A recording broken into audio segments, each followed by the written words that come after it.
सब रख लिया सामान? Have fun. अब्दुल खान, ये बैग्स गाड़ी में रख।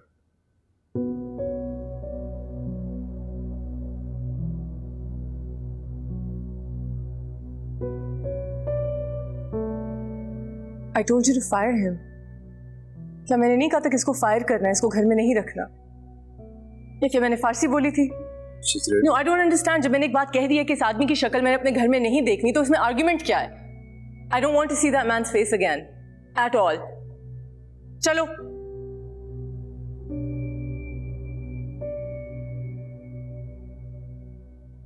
For God's sake, Umar,